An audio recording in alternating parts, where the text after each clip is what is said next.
നമസ്തേ. നമ്മളോടൊപ്പം ഇന്ന് ചേരുന്നത് പത്മജ എസ് മേനോനാണ്. അതായത് എറണാകുളം സൗത്തിലെ സിറ്റിംഗ് കൗൺസിലർ. ഇപ്പോൾ പനമ്പള്ളി നഗറിൽ സ്ഥാനാർത്ഥിയായി മത്സരിച്ചു. എങ്ങനെയുണ്ടായിരുന്നു അനുഭവം?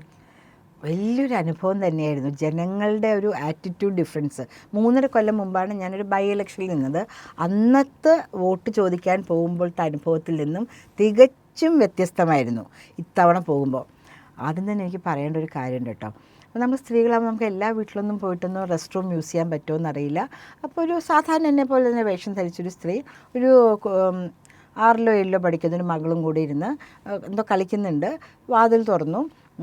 എല്ലാം നമ്മൾ കാര്യങ്ങളൊക്കെ പറഞ്ഞതിന് ശേഷം പറഞ്ഞു എനിക്കൊന്ന് റെസ്റ്റ് റൂം യൂസ് ചെയ്യാമോ. അതിനെന്താ വരൂ എന്ന് പറഞ്ഞു. അപ്പം എൻ്റെ കൂടെ കുറച്ച് പുരുഷ സഹപ്രവർത്തകന്മാരുണ്ട്, സ്ത്രീകളുമുണ്ട്. പിന്നെ ഒരു മുറിയിലേക്ക് കൊണ്ടുപോയി. ബെഡ്റൂമാണ്. ബെഡ്റൂമിൽ ചെന്ന് ടോയ്ലറ്റിൽ പോയിട്ട് ഞാൻ ഇറങ്ങുമ്പോൾ അവരവിടെ ബെഡ്റൂം വാതിൽ അടച്ചിട്ട് കാത്തു നിൽക്കുക. ഞാനൊരു ആകെ ഒരു ഇതായിപ്പോയി. എന്നിട്ട് പറഞ്ഞു, അതെ ഞങ്ങൾക്ക് അവർ മുസ്ലിംസായിരുന്നു.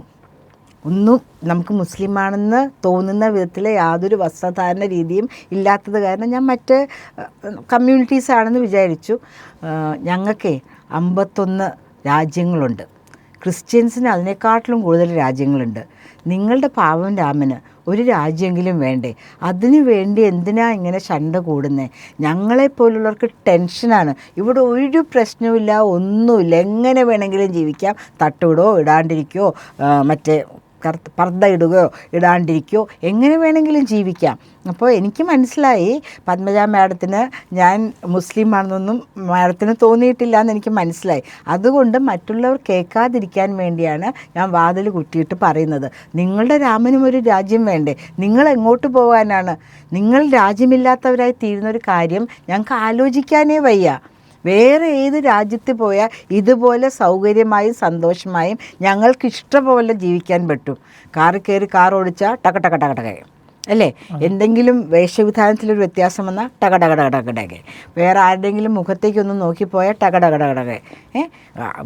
ഇതാക്കിയ ഷൂട്ട് ചെയ്ത് കൊല്ലുക, ചാട്ടവാറടിക്കുക, കല്ലെറിഞ്ഞ് കൊല്ലുക. അപ്പം ഞങ്ങൾക്ക് ഇതൊന്നും ഇല്ലാണ്ട് എന്ത് സുഖമായിട്ട് ഞാനും എൻ്റെ മകളും ഇവിടെ ഇരിക്കുന്നു. നിങ്ങൾ വന്നപ്പോൾ വാതിൽ തുറന്നു തന്നു. പുരുഷന്മാരുൾപ്പെടെയുള്ളവർ എൻ്റെ ഉള്ളിൽ കയറി സംസാരിച്ചു. ഞങ്ങൾ പുറത്തേക്ക് പോകുമ്പോഴും അങ്ങനെ തന്നെയാണ്. എൻ്റെ പ്രിയൻ ഞാൻ ശരിക്കും നമിച്ചു പോയി. എന്നെക്കാളും വളരെ പ്രായം കുറഞ്ഞ സ്ത്രീയാണ്. കാല് തൊട്ട് തൊഴുകണമെന്ന് എനിക്ക് തോന്നിപ്പോയി. ആ ആറ്റിറ്റ്യൂഡ് അല്ലേ? ഒരു എന്താണ് ഭാരതം എന്ന രാജ്യത്തിൽ താമസിക്കുന്ന ഓരോരുത്തരും പറയേണ്ട കാര്യമാണ് അവർ പറഞ്ഞത്. അവരുടെ വായിൽ കൂടെ ഞാൻ കേട്ടത് ഇതുപോലെ തന്നെയാണ്. ഈ ഇലക്ഷനിൽ ആരും തന്നെ സ്ഥാനാർത്ഥിയെ നോക്കിയിട്ടില്ല. എല്ലാവരും സ്ഥാനാർത്ഥി എന്ത് ചെയ്യാൻ പറ്റും. പലർക്കും മോദിജിയിട്ട് വളരെ മോദിജിയുടെ ആളാണല്ലേ, ഞങ്ങളൊരു താമരച്ചിന് മോദിജിയുടെ ആളല്ലേ, അങ്ങനെ ഒരു എക്സൈറ്റ്മെൻ്റ് ആയിരുന്നു. പലരും മനസ്സിലാക്കിയിരിക്കുന്നു മോദിജി ഭരിക്കുന്നത് കൊണ്ടാണ് ഇത്രയധികം ഇവിടെ പരിവർത്തനങ്ങൾ വന്നിരിക്കുന്നത്. പ്രിയൻ, ഞാൻ ഇവിടെ UP ഇലക്ഷൻ ക്യാമ്പയിന് പോയിരിക്കുന്ന സമയത്ത് തട്ടമിട്ട ഒരു പെൺകുട്ടി പറഞ്ഞത് യോഗിജി അവതാര പുരുഷനാണ്, അദ്ദേഹം ഉള്ളത് കൊണ്ടാണ് ഞങ്ങൾക്ക് മാനവും മര്യാദയുമായിട്ട് ജീവിക്കാൻ പറ്റുന്നത്.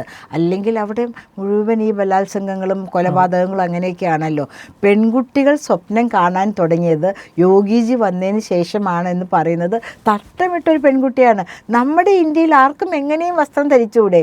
ആർക്കും എന്ത് വേണമെങ്കിലും ചെയ്തുകൂടെ? കാർ ഓടിക്കുകയോ സ്കൂട്ടർ ഓടിക്കുകയോ സൈക്കിൾ ഓടിക്കുകയോ നടന്നു പോവുകയോ സിനിമ കാണുകയോ പാട്ട് പാടുകയോ ഡാൻസ് ചെയ്യുകയോ എന്ത് ചെയ്യാമല്ലോ, പടങ്ങൾ വരയ്ക്കുകയോ എന്ത് വേണമെങ്കിലും ചെയ്യാം. അവരാഗ്രഹിക്കുന്നതെല്ലാം അവർക്ക് പഠിക്കാം. പക്ഷേ മറ്റൊരു രാജ്യത്തിലേക്ക് പോവുകയാണെങ്കിൽ മറ്റൊരു രാജ്യം പോലെ നമ്മുടെ ഭാരതം മാറുന്നതിനെക്കുറിച്ച് യഥാർത്ഥ മുസ്ലിമുകൾ വളരെ അസ്വസ്ഥരാണ്, ഭയചകിതരാണെന്നാണ് എനിക്ക് മനസ്സിലായത്.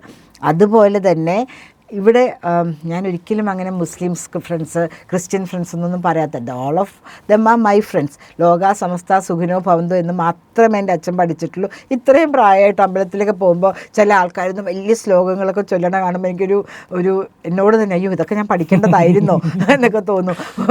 ഒരു പയ്യൻ ഒരു മാസത്തോളം ഒരു ക്രിസ്ത്യൻ ബോയാണ്, എൻ്റെ മൂത്ത മകൻ്റെ ഫ്രണ്ടാണ്, എൻ്റെ വീട്ടിൽ വന്ന് താമസിച്ചു.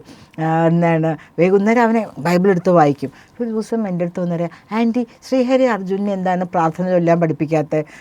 ആൻറ്റിക്ക് തന്നെ സത്യം പറഞ്ഞാൽ ഹരേ രാമ ഹരേ രാമ എന്ന് മാത്രം അറിയാം, ലോക സമസ്ത സുഖിനോ ബാബുന്നും മാത്രം അറിയാം, വേറെ ഒന്നും ഞങ്ങൾക്കറിയില്ല. അത് മോശമാണ്, അവരെന്തെങ്കിലും പഠിപ്പിക്കൂ എന്ന് പറഞ്ഞു.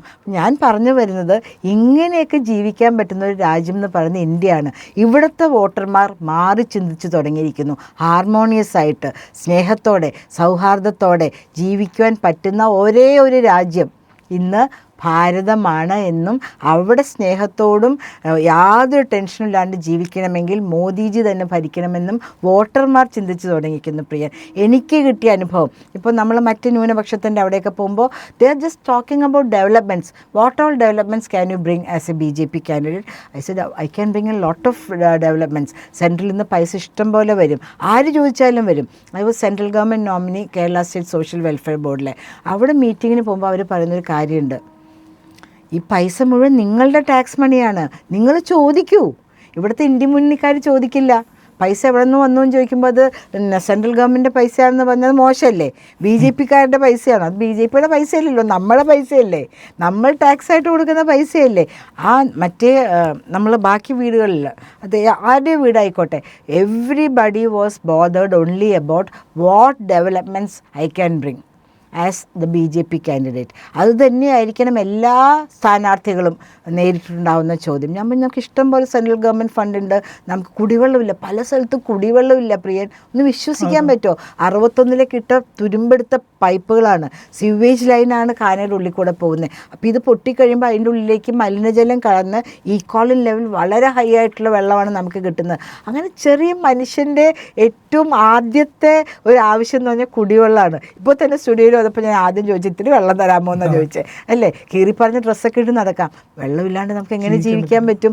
അതും കണ്ടാമിനേറ്റഡ് വാട്ടർ ആകുമ്പോൾ എന്തൊക്കെ തരത്തിൽ മാരകമായ അസുഖങ്ങൾ നമുക്ക് വരാൻ പറ്റും. അപ്പോൾ കൊച്ചു കൊച്ചു ആവശ്യങ്ങളാണ് ഇവർ ചോദിക്കുന്നത്. പക്ഷേ ഇവിടെ ഭരിക്കുന്നവർക്ക് അത് വലിയ ആവശ്യമാണ്. അത് പൈസ ഉണ്ടോ എന്തിനെങ്കിലും? പ്രിയൻ, എനിക്ക് ചിരി വന്നു. എൻ്റെ ഇതിൽ ഞാൻ എഴുതിയിരുന്നു, നമ്മളുടെ കേരള ഗവൺമെൻറ് അതിദരിദ്ര വിമുക്ത സംസ്ഥാനം അല്ല എന്ന് പറഞ്ഞപ്പോൾ, എൻ്റെ ഡിവിഷനിൽ കഴിഞ്ഞ 2 കൊല്ലമായിട്ട് എല്ലാ ദിവസവും ഉച്ചയ്ക്കും ഞാൻ ആരൊക്കെ ചോദിച്ചാലും ഭക്ഷണം കൊടുക്കും. ഹങ്കർ ഫ്രീ ഡിവിഷൻ, വിശപ്പ് രഹിത ഡിവിഷൻ എന്നായിരുന്നു എറണാകുളം സൗത്ത് ഡിവിഷൻ്റെ ഒരു മുദ്രാവാക്യം. ആൾക്കാർ സപ്പോർട്ട് ചെയ്യും, സംഘടനകൾ സപ്പോർട്ട് ചെയ്യും. അപ്പം നമ്മളിതൊക്കെ ആലോചിച്ചതിന് ശേഷമാണ് ഇവർ ഒരു നേരത്തെ ഭക്ഷണമെങ്കിലും ഉറപ്പാക്കിയതെന്ന് പറയാം. അതുപോലെ തന്നെ സ്വാപ്പ് ഷോപ്പിൽ കൂടെ ഡ്രസ്സുകൾ പോയി ഫ്രീ ആയിട്ട് എടുക്കാം. അപ്പം ദരിദ്രം എന്ന് പറയുമ്പോൾ ഭക്ഷണവും ഇതും പിന്നെ കിടപ്പാടം, പറ്റുന്ന ആൾക്കാർക്കൊക്കെ നമ്മൾ കിടപ്പാടം വെച്ച് കൊടുത്തിട്ടുണ്ട്. ഞാൻ പറഞ്ഞു വരുന്ന പ്രിയൻ, ആൾക്കാർ മാറി ചിന്തിക്കാൻ തുടങ്ങിയിരിക്കുന്നു. ഈ ഗിമിക്സിലൊന്നും ആൾക്കാർ വീഴൂല.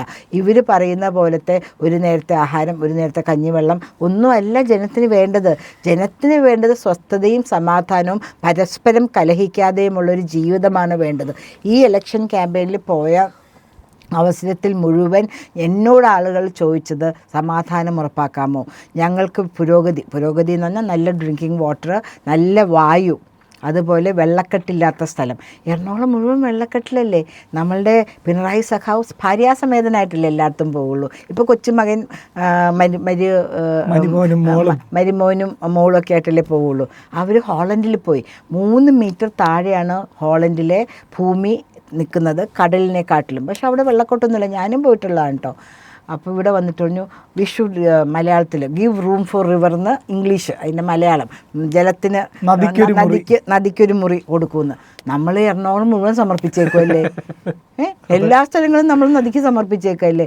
മുകളിൽ മഴക്കാറ് കണ്ടാൽ നമ്മൾ മേശപ്പുറത്ത്, ഈ മേശൊന്നും പോരാട്ടോ, വലിയ മേശ, പിന്നെ ഞങ്ങൾ ജനലിലൊക്കെ തൂങ്ങിക്കിടക്കും. അപ്പോൾ ഒരു ദിവസം ഞാൻ മേയറോട്, മേയർ എന്താണ് 1.5 ദിവസമായിട്ടും വെള്ളം ഇറങ്ങണില്ലല്ലോ, ആൾക്കാർ ഭക്ഷണം പോലും ഉണ്ടാക്കാം. കൗൺസിലറിന് അറിഞ്ഞൂടെ, അവിടെ വേലിയേറ്റാണ് കായലിൽ. ഇപ്പോൾ വേലി ഇറങ്ങാനായിട്ട് 1.5 ദിവസം എൻ്റെ ഡിവിഷനിൽ ആൾക്കാർ തൂങ്ങിക്കിടന്നു. ഇതാണോ പുരോഗതി? ഈ ശ്രീധരൻ്റെ നേതൃത്വത്തിൽ IIT കാൺപൂരിൽ നിന്ന് ഒരു ടെക്നിക്കൽ ടീം വന്ന് ഫുൾ അനലൈസ് ചെയ്തിട്ട് ഒരു മാസ്റ്റർ പ്ലാൻ ഉണ്ടാക്കി സമർപ്പിക്കാമെന്നാണ് പറഞ്ഞേക്കുന്നത് ഡിസാസ്റ്റർ മാനേജ്മെൻറ്റ് മിനിസ്ട്രിയിലേക്ക്. അമിത്ഷാജി തന്നെയാണ് അത് ഹെഡ് ചെയ്യുന്നത്. എത്ര കോടി രൂപ, അവർക്കൊന്നും പ്രശ്നമേ ഇല്ല. മനുഷ്യരും മര്യാദയ്ക്ക് ആശ്വാസത്തോടെ ജീവിക്കാമെന്ന് പറയുന്നത് മാത്രമേ അവർ ചിന്തിക്കുന്നുള്ളൂ. കാര്യങ്ങൾ പറഞ്ഞ് മനസ്സിലാക്കുമ്പോൾ വോട്ടേഴ്സ് ആലോചിക്കുകയാണ്, ശരിയാണ്, ഇവിടെ എവിടെ നിന്നാ പൈസ? കടത്തിന് മുകളിൽ കടം. ഈ പിറന്ന് വീഴുന്ന കുട്ടികൾ പോലും ലക്ഷക്കണക്കിന് രൂപയുടെ കടക്കാരായിട്ടാണ് ജീവിക്കുന്നത്. ഇപ്പോൾ അനൗൺസ് 2000 രൂപ എല്ലാവർക്കും പെൻഷന്, അതിപ്പോൾ കഴിഞ്ഞു, ഇലക്ഷൻ കഴിഞ്ഞില്ലേ, മറ്റന്നാളത്തോടെ തീർന്നു, നാളത്തോടുകൂടി തീർന്നു. ഇലക്ഷൻ കഴിഞ്ഞു, ഇനിയില്ല. ഇനി പിന്നെ ഓർമ്മ വരുന്നത് എപ്പോഴാണെന്ന് അറിയാമോ? അടുത്ത അസംബ്ലി ഇലക്ഷൻ്റെ സമയത്ത് ഓർമ്മ വരും. ഇതെല്ലാം ജനങ്ങൾ ആഗ്രഹിക്കുന്നത് നമ്മളുടെ മോഡി സർക്കാർ ഇവിടെ നടപ്പാക്കിയിരിക്കുന്ന പദ്ധതികൾ കൃത്യമായും കറക്റ്റായിട്ടും കിട്ടുന്നുണ്ട് എന്ന് അവർക്ക് മനസ്സിലായിട്ടുണ്ട്. അവരും ഇവരൊക്കെ പറയുന്ന പോലെ അരിയാഹാരം കഴിക്കുന്ന ആളുകൾ തന്നെയാണല്ലോ നമ്മളുടെ കുഞ്ഞുങ്ങൾ എന്തിനു പുറത്തേക്ക് പോകുന്നു? നമുക്കിത്രയും ഡെവലപ്മെൻറ്റ് വന്നത് ഈ പാവങ്ങൾ മരുഭൂമി കിടന്ന് അലഞ്ഞുണ്ടാക്കിയ കാശല്ലേ, അല്ലാണ്ട് ഇവിടെയുള്ള ഫാക്ടറികളൊക്കെ ഇവർ പൂട്ടിച്ചില്ലേ, കൊടി പിടിച്ച്, ചുമന്ന കൊടി പിടിച്ചും തലവെട്ടിയൊക്കെ പൂട്ടിച്ചില്ലേ. അപ്പോൾ അതൊന്നും കൊണ്ട് നമ്മുടെ യുവതയും നമ്മുടെ ആൾക്കാർക്കും മനസ്സിലായി ഇവരെ കൊണ്ട് ഒരു രക്ഷയുമില്ല, ഒന്ന് ചേർന്നാൽ ഇന്ത്യ മുന്നണി തന്നെ. അപ്പോൾ അതുകൊണ്ട് മോഡിജിക്ക് വേണ്ടിയും എല്ലാവർക്കും സ്വസ്ഥമായൊരു ജീവിതത്തിന് വേണ്ടിയിട്ടും സന്തോഷകരമായ ജീവിതത്തിന് വേണ്ടിയിട്ടും നമ്മൾക്ക് വോട്ട് ചെയ്യണം, BJPക്ക് വോട്ട് ചെയ്യണം എന്ന് തന്നെയാണ് എനിക്ക് കിട്ടിയ ഫീഡ്ബാക്ക്. അതിൽ ന്യൂനപക്ഷങ്ങളായിരുന്നു കുറച്ചും കൂടെ എക്സൈറ്റഡ്. അവർക്ക് മനസ്സിലായി ഇങ്ങനെ പോയ സംഭവം ശരിയാവില്ല എന്ന് മനസ്സിലായി. ജീവനിൽ കൊതിയില്ലേ, നമുക്ക് അറബിക്കടലിൽ തലയിട്ട് ഒഴുകി നടക്കാൻ പറ്റുമോ? അതുകൊണ്ട് ന്യൂനപക്ഷങ്ങളുടെ ഒരു സപ്പോർട്ട് ഞാൻ ശരിക്കും ഫീൽ ചെയ്തു. അവരെന്നെ പിടിച്ചാണ് പറഞ്ഞത്, കൈ പിടിച്ചാണ് പറഞ്ഞത്, മോളെ മോളെ മോളെ, അല്ലെങ്കിൽ ചേച്ചി മാഡം എന്ന് പറഞ്ഞിട്ട്. I could feel they are scared and they feel that only Modiji, BJPക്ക് മാത്രമേ ഒരു സുരക്ഷാ വലയം ഉണ്ടാക്കാൻ പറ്റുന്നു. അല്ലെങ്കിൽ ഒരു സ്ത്രീ പറയോ നിങ്ങളുടെ രാമനും ഒരു രാജ്യം വേണ്ടേന്ന്, മുറി കയറ്റി തനിച്ച് നിർത്തി പറയാം നിങ്ങളുടെ രാമനും ഒരു രാജ്യം വേണ്ടേന്ന്. ശരിക്കും അവരെ ഞാൻ ശിരസ്സാ നമിക്കുന്നു.